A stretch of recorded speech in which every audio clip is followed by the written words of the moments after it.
Hello guys, welcome back to my YouTube channel. ముందుగా అందరికీ విశ్వవసునామ సంవత్సర ఉగాది శుభాకాంక్షలు. ఉగాది పండుగ అంటే మనకి గుర్తొచ్చేది ఉగాది పచ్చడి. ఉగాది పచ్చడి కేవలం ప్రసాదం మాత్రమే కాదండి, ఇది మన ఆరోగ్యానికి చాలా మంచిది. మరి ఈరోజైతే ఈ 6 రుచులతో తయారయ్యే ఉగాది పచ్చడిని ఎలా చేసుకోవాలో చూద్దాం. వీడియోలోకి వెళ్ళే ముందు ఇప్పటి వరకు నా ఛానల్ని సబ్స్క్రైబ్ చేసుకోకపోయింటే please do like, share, subscribe to my channel. Ugadi పచ్చడిలో మొదటి రుచి పులుపు. ముందుగా ఒక బౌల్ తీసుకొని అందులోకి చిన్న లెమన్ సైజ్ అంతా చింతపండును తీసుకొని వాటర్ని వేసి చింతపండును నానబెట్టుకోండి. చింతపండులో మానసిక ఒత్తిడిని దూరం చేసే గుణాలు ఉన్నాయని నిపుణులు చెప్తున్నారు. నానబెట్టుకున్న చింతపండుని బాగా పిసికి ఆ చింతపండు రసాన్ని వేరే బౌల్లోకి తీసుకోండి. రెండవ రుచి తీపి. దీనికోసం 2 టేబుల్ స్పూన్ బెల్లాన్ని ఒక బౌల్లోకి తీసుకొని అందులో 3 టేబుల్ స్పూన్ వాటర్ని యాడ్ చేసుకోవాలి. ఈ బెల్లం వాటర్లో బాగా మెల్ట్ అయ్యేంత వరకు మెల్ట్ చేసుకోండి. మెల్ట్ చేసుకున్న బెల్లాన్ని చింతపండు రసంలోకి యాడ్ చేసుకోండి. తర్వాత మూడవ రుచి చేదు. వేప పువ్వుల్లో చేదు వగరు కలగలిపిన రుచి ఉంటుంది.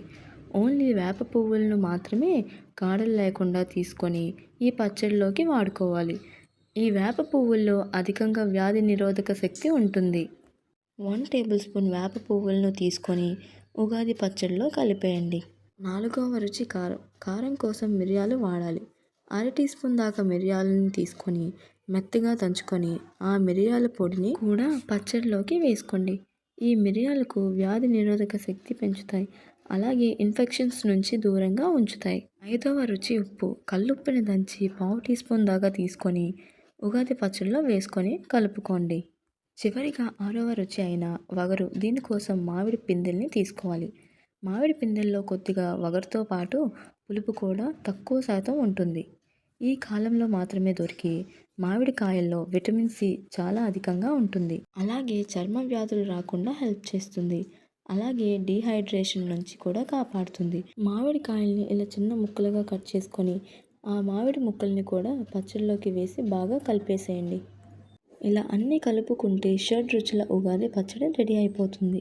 ఈ ఉగాది పచ్చడిలో ఉన్న 6 రుచులలాగానే మన జీవితంలో ఆనందం, కోపం, దుఃఖం, శాంతం, ఆశ, నిరాశ భావాలతో కలిగి ఉంటుంది. ఈ నూతన సంవత్సరంలో మీకు, మీ కుటుంబ సభ్యులందరికీ అంతా మంచి జరగాలని మనస్ఫూర్తిగా కోరుకుంటున్నాను. Thanks for watching.